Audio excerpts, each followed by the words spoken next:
ಕುವೆಂಪು ಎಂದಾಕ್ಷಣ ನಮಗೆಲ್ಲರಿಗೂ ನೆನಪಾಗೋದು ಕುಪ್ಪಳ್ಳಿ ಮತ್ತು ಅಲ್ಲಿಯ ಕವಿಮನೆ.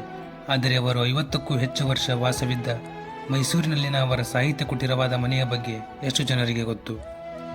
ಕುವೆಂಪು ಅವರು ಮೈಸೂರಿನ ಮಹಾರಾಜ ಕಾಲೇಜಿನಲ್ಲಿ ಕನ್ನಡ ಭಾಷೆಯ ಉಪನ್ಯಾಸಕರಾಗಿ ತಮ್ಮ ವೃತ್ತಿ ಜೀವನವನ್ನು ಆರಂಭಿಸಿದಾಗ ಉದಯರವಿ ಎಂಬ ಸೂರೊಂದನ್ನು ಕಟ್ಟಿದರು.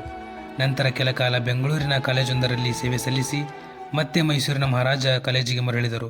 ನಂತರ ಅಲ್ಲಿಯೇ ಪ್ರಾಂಶುಪಾಲರಾಗಿ ಸೇವೆ ಸಲ್ಲಿಸಿ ತದನಂತರ ಮೈಸೂರು ವಿಶ್ವವಿದ್ಯಾಲಯದ ಉಪಕುಲಪತಿಗಳಾಗಿ ನೇಮಕಗೊಂಡರು. ಆ ವಿಶ್ವವಿದ್ಯಾನಿಲಯದಿಂದಲೇ ಪದವಿ ಪಡೆದು ಅದೇ ವಿಶ್ವವಿದ್ಯಾನಿಲಯದಲ್ಲಿ ಉಪಕುಲಪತಿಯಾದ ಮೊದಲ ವಿದ್ಯಾರ್ಥಿ ಎಂಬ ಹೆಗ್ಗಳಿಕೆಗೆ ಪಾತ್ರರಾದರು. ಅವರು ತಮ್ಮ ಬದುಕಿನ ಕೊನೆಯ ದಿನಗಳವರೆಗೂ ಉದಯರವಿಯಲ್ಲಿಯೇ ಜೀವಿಸಿದರು. ಅವರ ವಿಶ್ವವಿಖ್ಯಾತ ಕನ್ನಡಕ್ಕೆ ಮೊದಲ ಜ್ಞಾನಪೀಠ ಪ್ರಶಸ್ತಿ ತಂದುಕೊಟ್ಟ ಶ್ರೀ ರಾಮಾಯಣ ದರ್ಶನಂ ಸೇರಿದಂತೆ ಬಹುತೇಕ ಸಾಹಿತ್ಯದ ಕೃತಿಗಳು ರೂಪುಗೊಂಡಿದ್ದು ಇದೇ ಮನೆಯಲ್ಲಿ.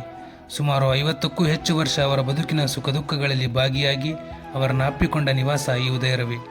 ನಮ್ಮ ನಿಮ್ಮೆಲ್ಲರ ನೆಚ್ಚಿನ ಅರಣ್ಯ ಕವಿ, ಪ್ರಕೃತಿಯ ಗೆಳೆಯ ಪೂರ್ಣಚಂದ್ರ ತೇಜಸ್ವಿಯವರು ತಮ್ಮ ಬಾಲ್ಯ ಮತ್ತು ಯೌವನವನ್ನು ಇದೇ ನಿವಾಸದಲ್ಲಿ ಜೀವಿಸಿದರು. ಉದಯರವಿ ಬರೀ ಮನೆಯಲ್ಲ, ಸಾಹಿತ್ಯದ ಸೂರ್ಯ ಉದಯಿಸಿದ ತಾಣ.